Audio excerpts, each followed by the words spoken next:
Bueno, buenas tardes a todos. Yo soy Virginia Aguirre Talamona, directora de Cultura de la Municipalidad de Puerto. Quiero darle la bienvenida a todos ustedes y también en especial a Claudia del Río, que es una artista con una trayectoria increíble, que ha trabajado en el ambiente artístico argentino durante muchísimos años y es una de las referentes más importantes de una generación, así que estamos muy contentos de que podamos charlar con ella acá desde el grupo. Es una artista que tiene muchas facetas, es una artista que tiene muchas visiones desde diferentes puntos del arte, de disciplinas del arte, así que va a ser interesante poder conocerla. Vamos a empezar, yo voy a hacer algunas preguntas generales para empezar a conocer a Claudia y después vamos a abrir la charla para que todos ustedes puedan charlar con ella. Como soy portuguateña, todo esto es medio protocolar en cada momento. Voy a leer una breve biografía para contextualizarlos a ustedes con quien estamos presentes. Claudia del Río es artista visual, poeta, educadora, curadora, vive en Rosario, Argentina, enseña desde 1983 en la Facultad de Humanidades y Artes de la Universidad de Rosario. En los 80 formó parte de circuitos de performance, de nail art y de ediciones múltiples. En el 2002 fundó el Club de Dibujo, un espacio de pensamiento y acciones acerca del dibujo. Desde el 2006, el proyecto colaborativo Piensa Pizarrón, dispositivo de dibujo, teatro y pedagogía, un formato itinerante con invitados y públicos. En el 2007 inició Rusa, residencia para un solo artista en su casa. Fue invitada como representante argentina en las finales de La Habana, de la Torre de Porto Alegre, la de Medellín en Colombia, la de Salto en Uruguay, y la residencia de Largo das Artes de Río de Janeiro y en Florianópolis. Casa B, Museo, Disco de Rosario, Río de Janeiro, Espacio Recombinante y Gracia, Santa María, Brasil, Taller 7, Museo de Antioquia, Medellín, Colombia, Kiosco Santa Cruz de la Sierra, Bolivia, Fundación del Paraíso, Mojarca, España, RIA, Estén, Argentina, Arte Leco, San Sebastián, España.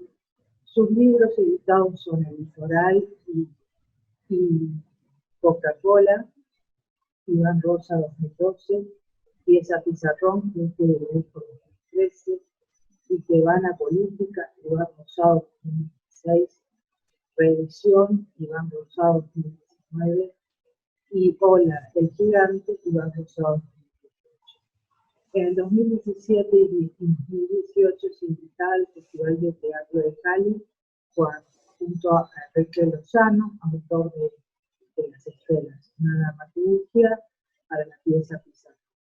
En el 2019, la editorial Beckerland publicó Ikebana Política, notas para ejercicio desde el 2005 al 2015. Como verán, es una artista que no solamente trabaja con lo visual, sino también con la palabra, y una de las cosas interesantes es que se dedica a la educación, entonces eso es un punto fundamental hoy para poder comunicar. Bueno, bienvenida a Cursum, que sea virtualmente. Muchísimas gracias por aceptar la invitación de charlar con nosotros. Y a mí siempre me interesa saber cómo los artistas se vincularon con el lenguaje desde sus inicios. ¿Cómo te acordás vos? ¿Me escuchás bien? ¿Cómo te acordás vos? Primero fue la palabra, primero fue la imagen. ¿Cómo te vinculaste para empezar a desarrollar tu carrera artística o tu camino hacia la profesionalización? Bueno, Virginia, muchas gracias por esta invitación y gracias a todas y a todos los que están asistiendo a la charla. Es un placer estar en Curuzú en este momento. Yo creo que primero fue la soledad como una condición de que tenemos, digamos, cuando somos chicas y chicos, jugamos un poco, o ya, yo jugaba en forma apartada, sola, ¿no? Entonces practicaba muchos, eh, no sé, muchas experiencias que tenían que ver con la soledad y me parece que después eso también te convierte en artista, ¿no? Tolerar esa soledad que después, digamos, sacás tu experiencia, pero al principio la relación con la soledad me parece muy importante. Y creo que fue primero la palabra, porque hay como una raíz poética muy fuerte en lo que siempre hice y conservo, digamos, a esta altura ya tienen 50 años los fanzines que yo misma hacía y los editaba, digamos, lo tomaba como una cosa muy seria, ¿no? Y era no solamente el escribir, sino después pasarlos a máquina con carbónico, hacer múltiples para poder venderlos a la familia, no sé, lo vendía, digamos, así como venden los chicos las cosas que hacen, ¿no? Así que, pero creo que primero fue la palabra, era mucho más insegura en el dibujo. Con la palabra me sentía como pudiendo, ¿no?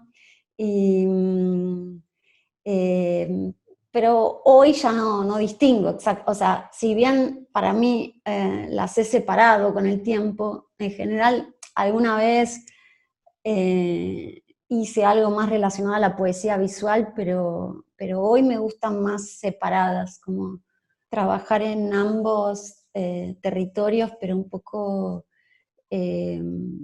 no las estoy uniendo. Bueno, algún dibujo, pero digamos, no necesariamente.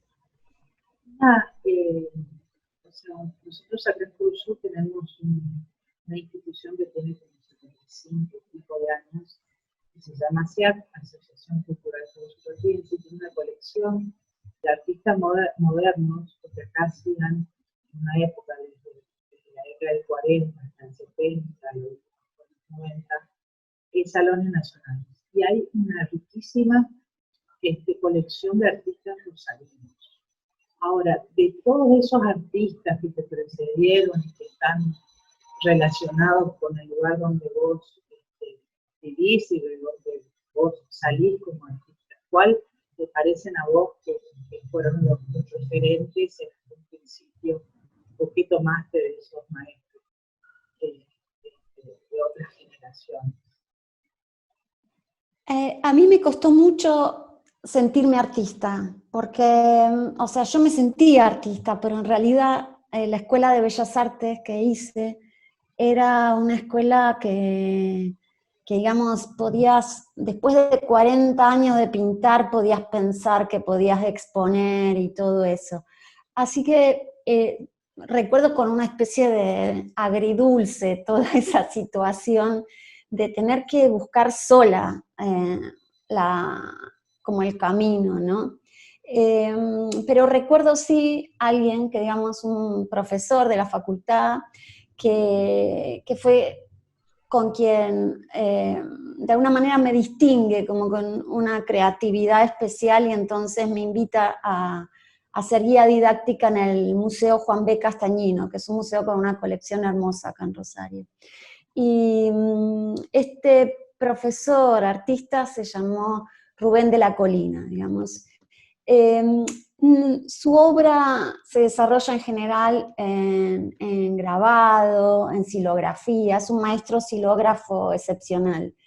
Y lo que quiero decir es que, digamos, él se convirtió como en una referencia, pero más que nada la afectividad hacia lo que yo hacía. Los estímulos cuando estás estudiando y en una universidad muy academicista y muy digamos, ¿cómo decirte?, como eurocéntrica, o sea, los artistas eran genios, varones y europeos, ¿no? Entonces te formaste, y del pasado, ya muertos, te formaste en esa perspectiva, o sea que decir que yo iba a galerías de acá de Rosario y al museo, por supuesto, y ahí entonces veía a los maestros del litoral, veía, digamos, pintores que podían, o pintoras que podían estar a la vuelta de mi casa, que no era algo así como tan lejano, tan, tan de otra época, ¿no? Y entonces eso me parece que es una idea bastante odiosa para estudiar arte, esta cosa de la genialidad, ¿no? Yo, digamos, me enamoré más de o sostuve más la estética punk de hazlo tú mismo, de conviértete vos en hacer tu autobiografía, digamos, solamente tenés que pensarlo y ejecutarlo. O sea que en realidad abracé todas esas causas porque no me interesaba la militancia política, así política, digamos, partidista. Así que entonces esa militancia me interesó, la de cambiar un poco lo eurocéntrico del pasado y de la genialidad. Entonces somos personas produciendo con carreras diferentes, o sea, pero me quedo con esa idea un poco más llana, más posible, más que no importa dónde estés, en qué parte geográfica, cada lugar tiene un centro y hay que cultivar la zona, las relaciones provinciales, eh, además que puedes hacer carreras por fuera, ¿no? Yo, digamos, vos leíste eso y en realidad viajo mucho, pero siempre con mucho amor y respeto a lo próximo y no olvidándome nunca me invitan a hacer una muestra en un lugar alternativo acá en Rosario y seguro que la voy a hacer. Eh, es como yo ahí tuve un maestro que es de La Plata en realidad, que ya falleció, que se llamó Edgardo Antonio Vigo. Vigo era fue un artista con el cual tuve una gran amistad, de intercambio, era de otra generación, pero él de algún modo me enseñó esto de estar en espacios que pueden ser del mainstream, o, digamos, espacios consagrados, pero también poder estar en espacios alternativos, con artistas o pintores que están iniciando su carrera, digamos, creo en las intergeneraciones, en la intergeografía, en las interdisciplinas, digamos.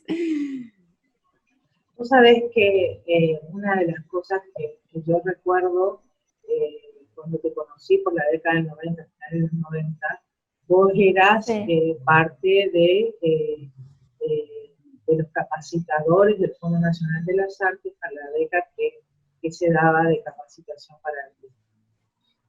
Justamente nos habíamos reunido en la casa de Emilio López, no sé si te acuerdas, yo me acuerdo bien. Sí, claro. Hubo una discusión muy interesante, ¿no? ¿Qué era?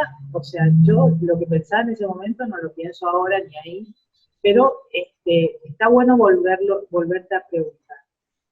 ¿Qué es lo que puede ceder el artista ante, ante las circunstancias del mercado? Porque hoy el mercado es lo que posiciona y dirige un poco el mundo artístico, ¿no? A otros niveles, pero bueno, ¿qué es lo que tiene que ceder el artista para seguir siendo artista? ¡Ay, qué pregunta! Tremenda. Tremenda. Bueno, no, yo creo que no, no, es no se resuelve casi esa cuestión, porque hay como una también fantasía del artista que se enriquece y que es muy poderoso, también porque tiene dinero y tiene muchos asistentes. eh, y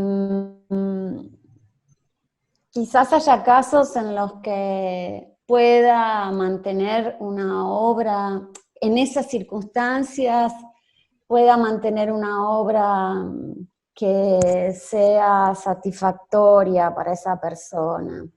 Eh, Quizás en esa época contesté más con más decisión, ahora cada vez tengo menos decisión en eso, en el sentido de decir, bueno, yo conozco mi camino, eh, sé cuando una imagen mía está agotada, pero la repito porque casi es una cosa, no sé, es extraño, pero que la querés hacer y otra cosa a lo mejor que con eso no te va bien y con otra cosa te va bien y no la haces más. No, yo, bueno, ¿se escucha?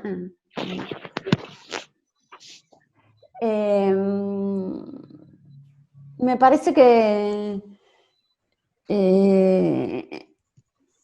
digamos, que no necesariamente siempre un artista tiene que vivir de lo que hace. O sea, yo vivo de lo que hago, pero de las clases. La obra que vendo es en relación mucho menos que la que la que hago, digamos. Por eso tengo un archivo y tengo casi un museo en mi casa. Eh, y no, hasta ahí te la puedo responder, porque me parece que está bien ser honesta conmigo misma, y el mercado es muy pequeño, y muy, muy pequeño, y entonces si de verdad te desalienta no vender, y capaz que no estás hecho o hecha para esto, porque hay idas y vueltas. Y entonces es difícil que alguien que recién empieza pueda vender, pero también hay golpes de suerte que hacen que, bueno, ponerle un coleccionista que se enamore de la imagen de un artista joven. ¿Qué pasa?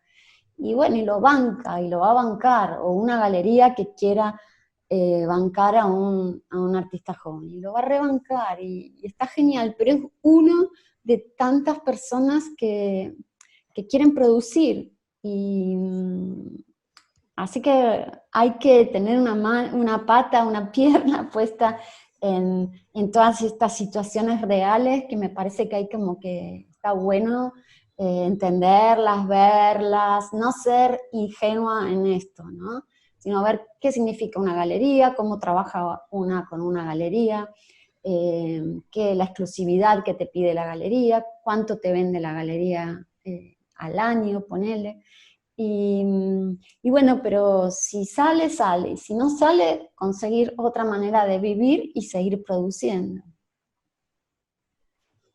Genial tu ¿Contesto, respuesta. Sí. Virginia? Sí, sí, sí. Bueno, ahora vamos a enlazar esa respuesta con otra que acá hay muchos docentes que están presentes en esta reunión. Así que vamos a, yo me acuerdo de cuando te volví a ver en los 2000 y pico en Arte Va, vos fuiste con un proyecto que yo nombré acá, que es el Club del Dibujo, que tiene también una mirada educativa muy linda, y me gustaría que vos le cuentes a nuestros presentes, que le cuentes a nuestros presentes cómo fue la experiencia, cómo fue el proyecto, cómo surgió y cuál fue el mecanismo de eso. Porque era sensación en Arte Va esa obra, ¿cierto? Sí.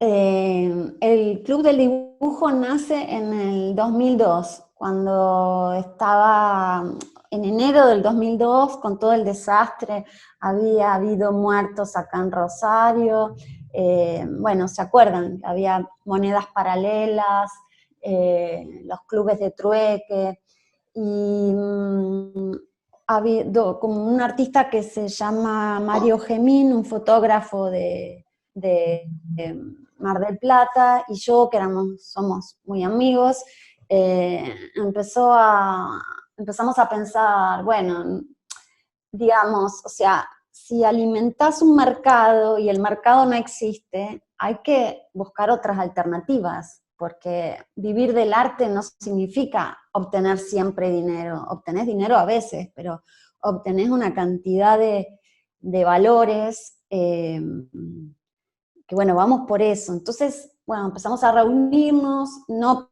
presencialmente, sino telefónicamente, eh, o por Skype, me parece que también.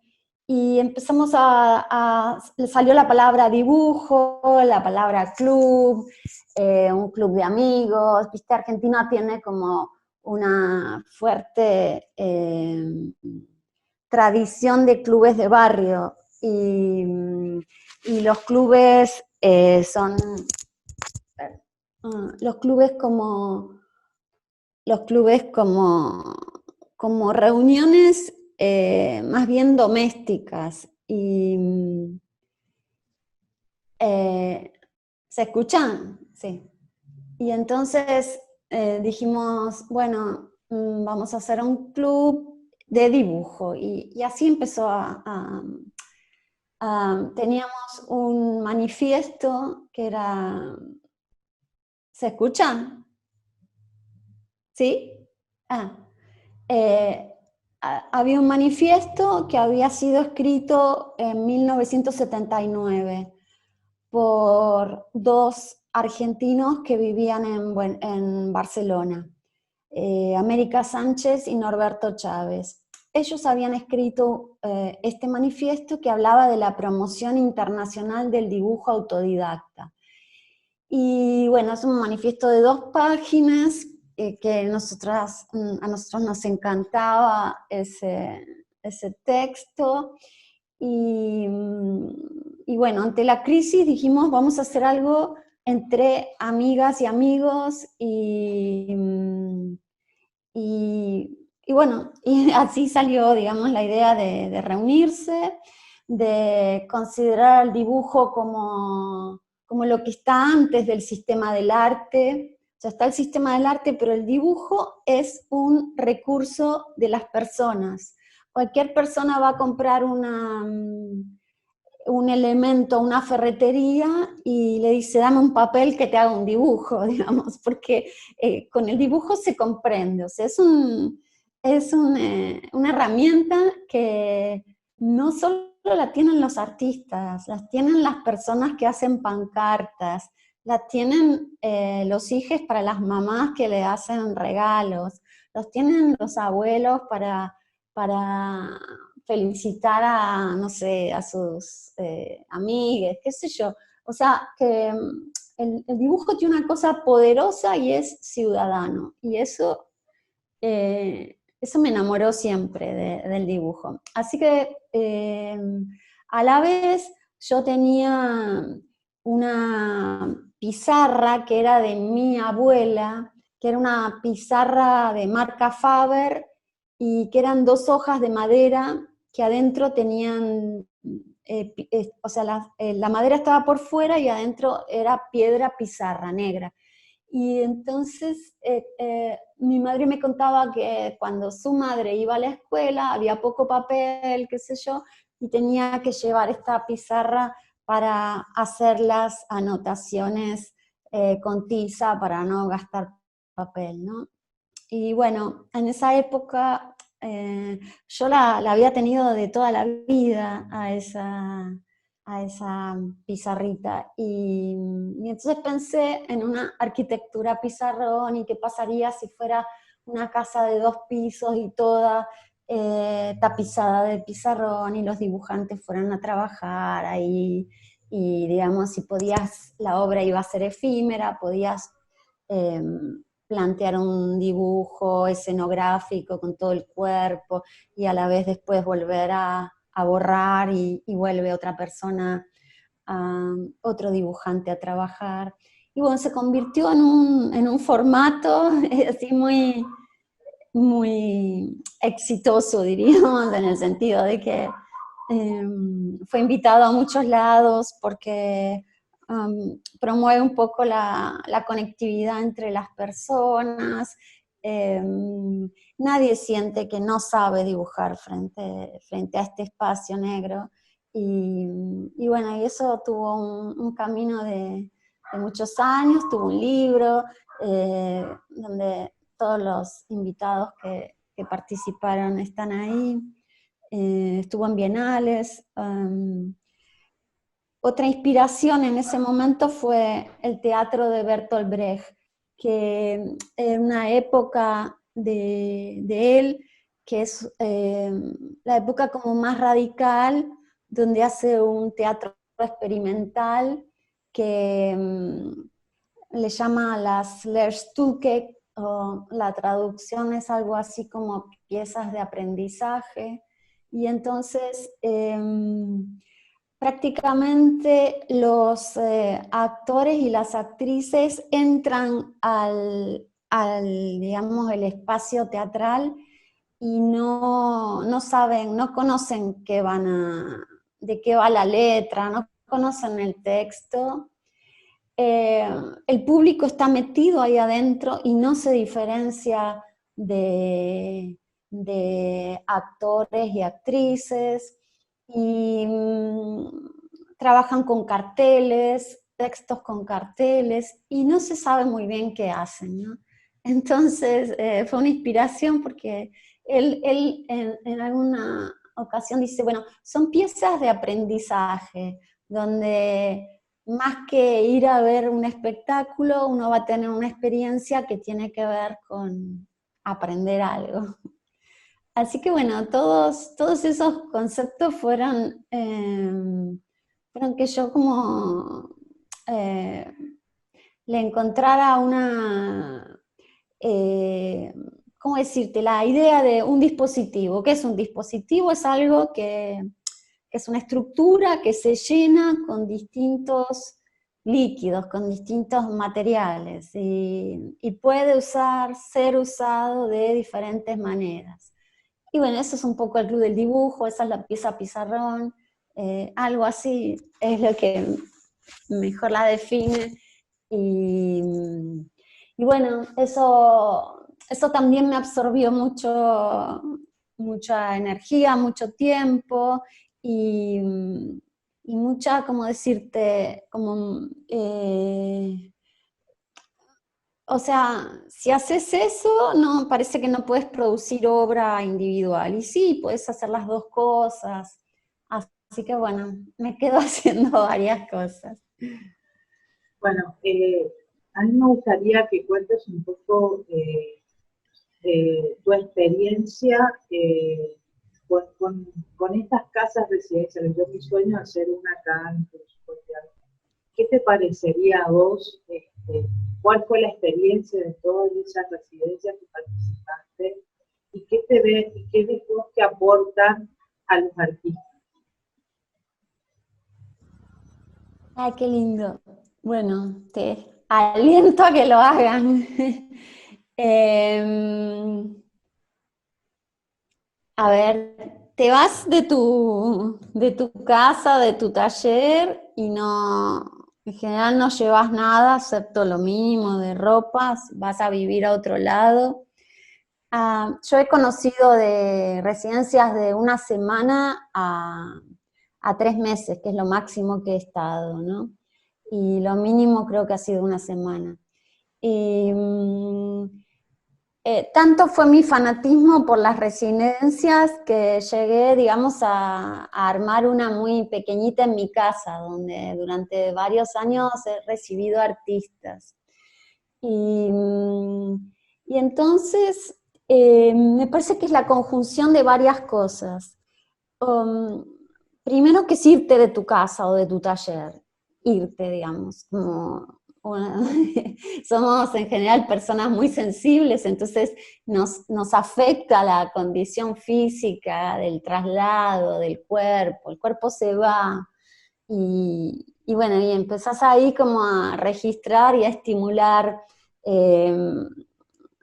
diferencias, o sea, lo que es habitual, aunque vivas en el propio país, lo que es habitual en donde vivís en el litoral, te vas a Corrientes y ya empezás en mi caso estoy hablando, ¿no? Yo empiezo ya a detectar esto, lo otro.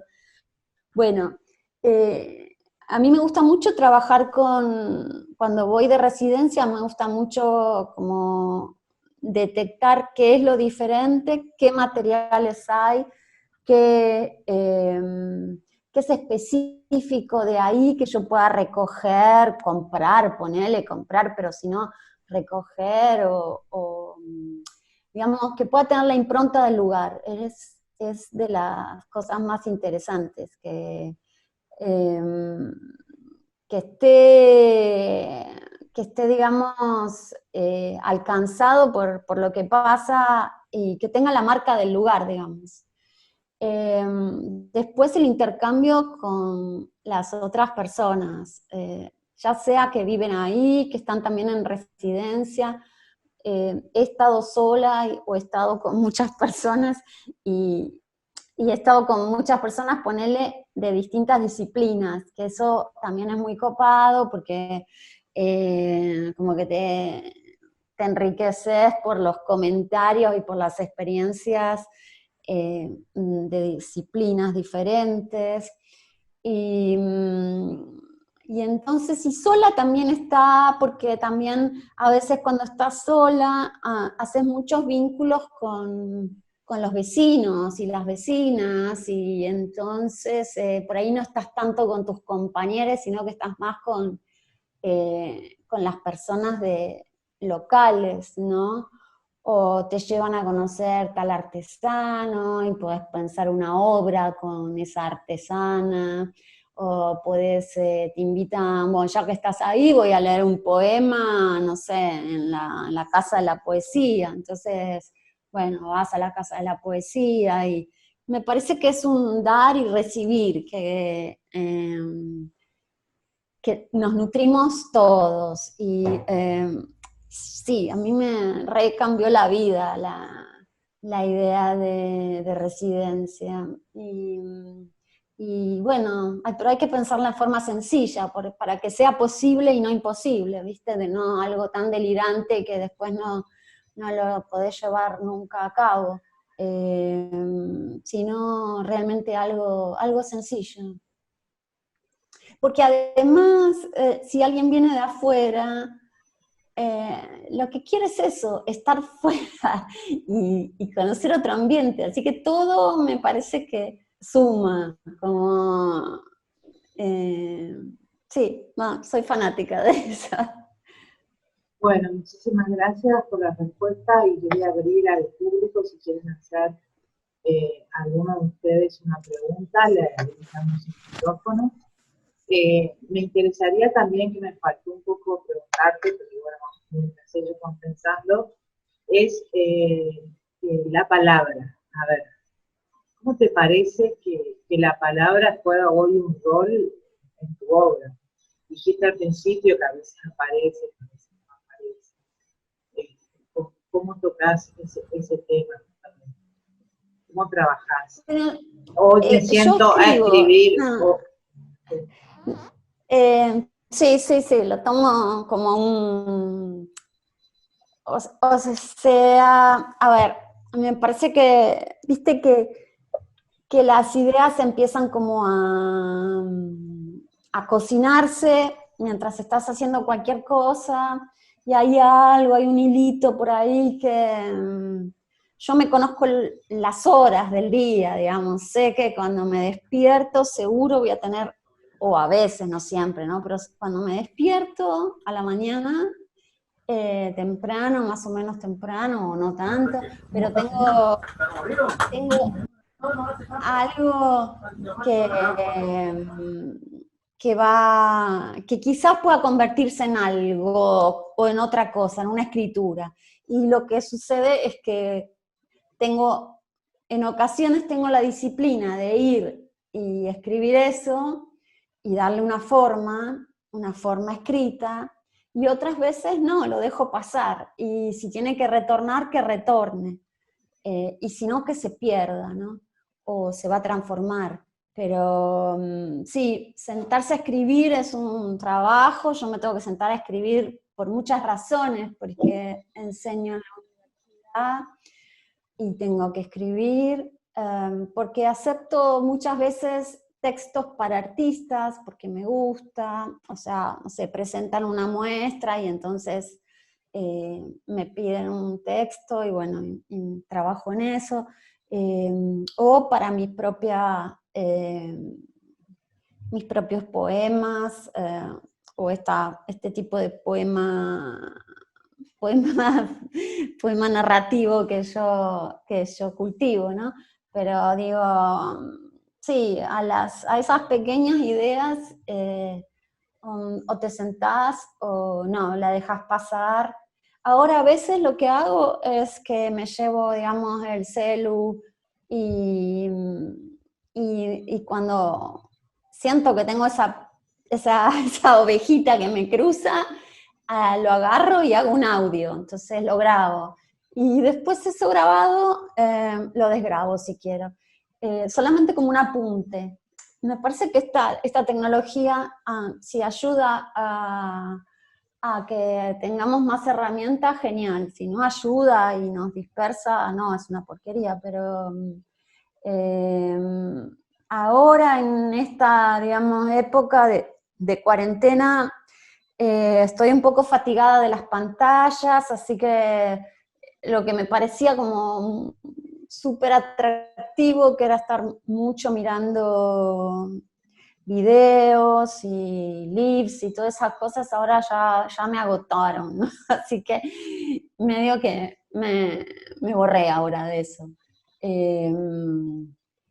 Porque el tiempo se puso muy raro, con que uno, viste, son como periodos que estás muchas horas y no sabes cuándo es lunes, martes, miércoles, viernes, y bueno, y eso. Sí, es una locura. Ahora todos los museos de todo el mundo, todas las galerías, todos los artistas hacen vivo y no podés Totalmente. seguir a ninguno. Es una cosa, sí, es un abismo increíble que se armó. Bueno, yo quería darle la palabra a ustedes si quieren realizar alguna pregunta.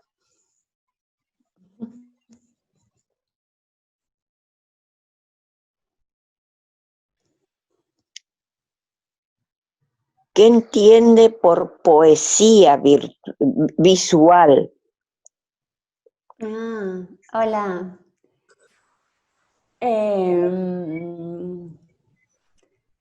Bueno, a ver, fue un movimiento, digamos, que se genera a partir de las vanguardias del siglo XX, donde la letra, la palabra y la imagen están como así vinculadas, y aparecen muchas experimentaciones que a veces son sonoras, a veces usan la página, digamos, para cortar la palabra, para transirla, para, digamos, adaptarla a una imagen, ¿no? Eso un poco es lo que, como un híbrido entre las formas y las palabras y la sintaxis, y hay una mediación donde no se sabe dónde empieza la palabra, dónde empieza la imagen, porque están justamente así como enamoradas, ¿no? Algo así. Uh-huh.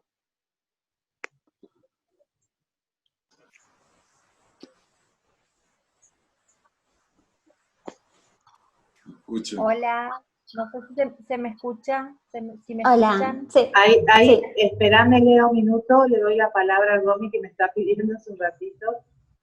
Bueno. Y después te paso, disculpame. No, primero las damas, che. Todavía. Más una dama cacereña. Esperamos. Bueno, vamos entonces a Lea, el caballero manda acá. Ahí estamos. Sí, hola. Bueno, Hola. Claudia, primero ¿Cómo encantaría. estás? Sé que no me anda muy bien la camarita. Ah, no así que, importa, sí. perdón. No, Bueno, tranquila. en cuanto a esto que se estaba hablando antes sobre el mercado, ¿no? Que vemos que el público, las personas no se acercan mucho a los artistas para comprar una obra. ¿Qué opinás de la pintura decorativa, ¿no? Que está tan en boga y que la gente se acerca mucho más y por ahí uno dice, en vez de, no quiero, o sea, no estoy en contra, ¿no? Pero digo yo, en vez de tener obras que por ahí se repiten muchísimo y que se encuentran en varios hogares, en la misma pintura, por ahí acercarse a los artistas y tener una obra original, ¿no? Por ejemplo, de un artista local, de donde uno vive, pero la gente es como que no está, no sé si acostumbrada es la palabra, pero que no está habituada a adquirir una obra de arte original de un artista local, nosotros que, bueno, que estamos en pueblos, no sé qué opinás. Y es lo que vos decís, porque me parece que la gente a veces tiene idea de que la pintura decorativa cuesta tanto y una obra original cuesta, no sé, 10 veces, y a veces no es tanta la diferencia. Y me parece que somos nosotros quienes tenemos que acercarnos, que conversar, que ver de qué manera,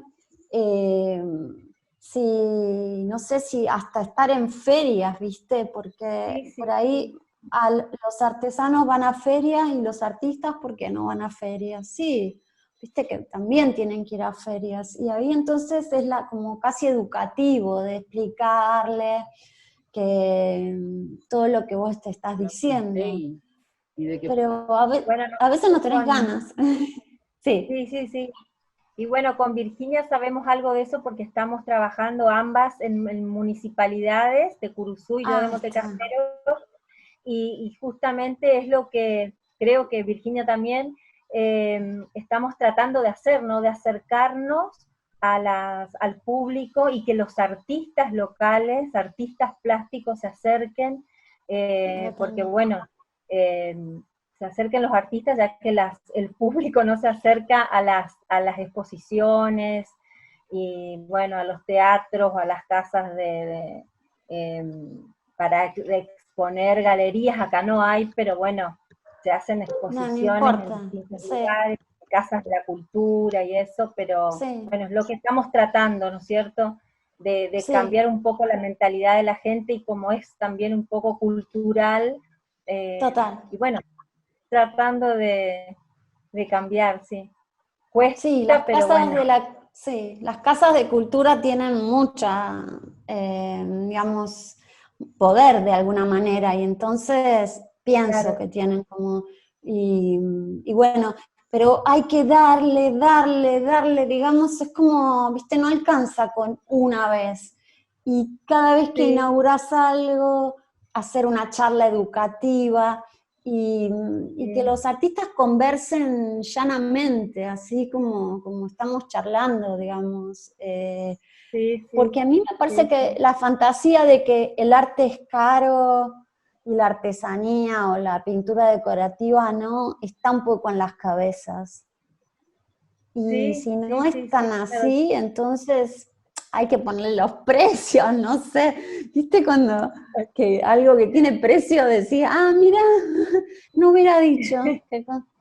porque Sí. está lleno de casos de que compran pósters, ¿viste? A lo mejor de un museo impresionista de tal lado, que cuesta un montón, y podrían tener un original de algún autor o autora de algún artista, y bueno, y la persona tiene un póster. Entonces, bueno, ¿qué estamos haciendo?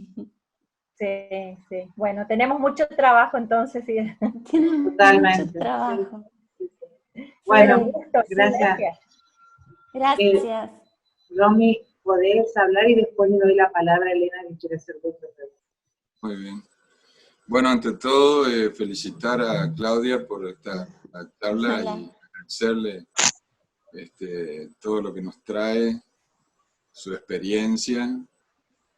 Y bueno, en segundo lugar, mientras hablaba ella y mientras contaba su doble carácter de artista plástica y de poeta, de escritora, me estaba acordando de aquello de Octavio Paz que dice con respecto a que la poesía está en todas partes, ¿no? Y puede ser atrapada no solamente por una palabra, lo que lo convertiría en un poema, sino la poesía también puede ser atrapada en un cuadro, en una obra de un artista plástico y en muchas otras actividades humanas, siempre que ese artista sepa interpretar o sepa captar la poesía que hay en el mundo, en las cosas, en todas las cosas hay poesía. Por eso te preguntaba si vos cuando a veces decidís o tenés un sentimiento, una cosa, si lo trasladás a la palabra, lo trasladás a veces a un cuadro. Bueno, ¿cómo es esa experiencia?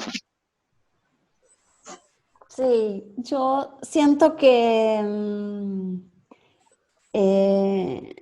la escritura la puedo cortar en cualquier momento. Yo empiezo a escribir y sé que pasa algo, que no sé, en mi casa o que alguien me necesita y todo eso, y lo corto. En cambio, cuando en las imágenes necesito estar segura de que tengo varias horas de trabajo continuas. Es personal eso que me pasa, ¿no? No digo que sea común a todos. Yo creo que no soy una escritora, soy más como, me siento más poeta que escritora, pero digo, a mí la escritura, o escribir, mejor dicho, me ha permitido pensar mucho. Yo mientras estoy escribiendo, tengo a lo mejor un mínimo de germen de algo, y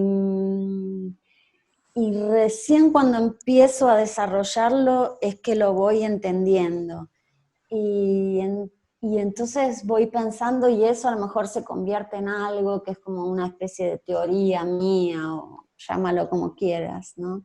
Así que le agradezco mucho a las palabras, todo lo que me han permitido. Y me parece con la imagen me pasan otras cosas. Por eso a veces pasa una cosa, a veces pasa la otra, a veces pasan ambas cosas, ¿no? Sí, es cierto lo de Octavio Paz, sí, claro. Estela, ¿te gustaría hacerle personalmente la pregunta?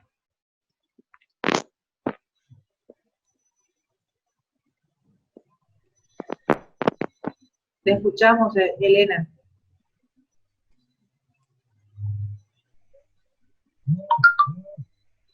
Bueno, te voy a leer entonces. Yo quiero preguntar algo, dice Elena. Está acá. Está acá, sí, sí. para artistas. Bueno. Vamos a ver.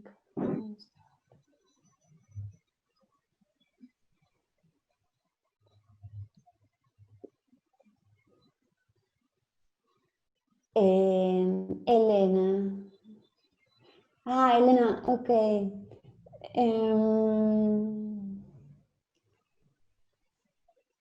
Dice, para artistas del interior de la provincia. Sí. Pero lo voy a leer para que quede grabado, así se entiende. Para que todos, claro. Sí.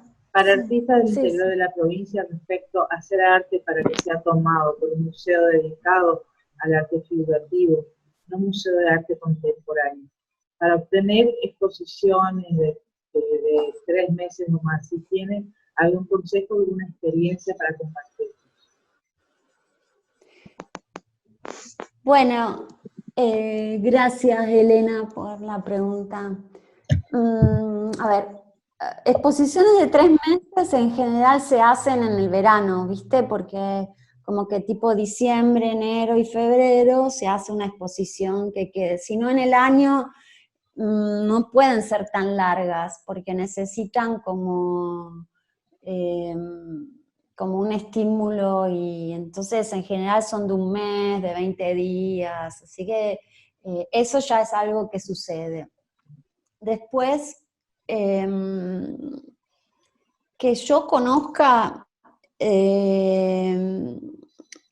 a ver, no hay muchos museos dedicados al arte figurativo, porque dentro de lo que hoy es contemporáneo, el arte figurativo es parte no sé cómo sería la imagen de la que vos tenés, pero digamos que está considerado, ya no se separa tanto.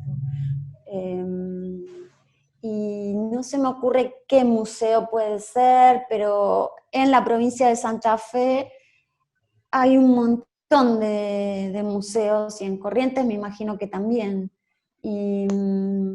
Pero yo, digamos, aconsejo que sean las casas de cultura, y le voy a dar trabajo a Montecasero y a Virginia, que sean las casas de cultura las que hagan esas relaciones, porque si no, es muy difícil para una pintora como vos, si es que es tu caso, conseguir que un museo te dé, digamos, una muestra. Entonces me parece más fácil a lo mejor empezar a trabar relaciones con otros museos o casas de cultura, hacer primero muestras colectivas, después individuales.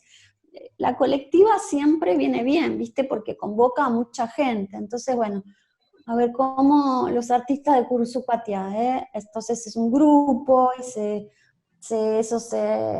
¿cómo se dice? Se fotografía, se hace todo un desarrollo, y entonces las casas de cultura o los museos pueden relacionarse con otros museos.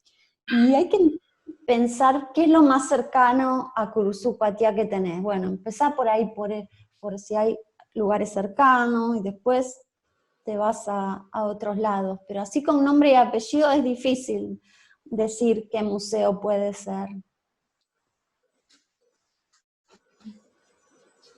Bueno, no sé si quieren realizar otra pregunta.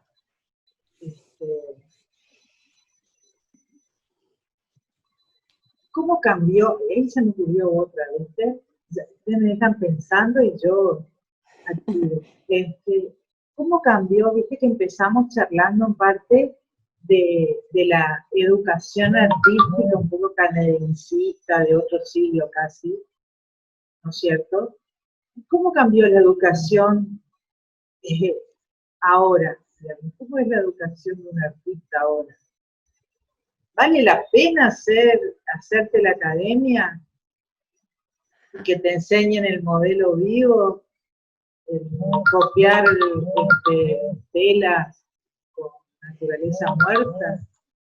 La academia da un título. Con ese título podés enseñar en la secundaria, y en la primaria, digamos. No nos olvidemos que está el título.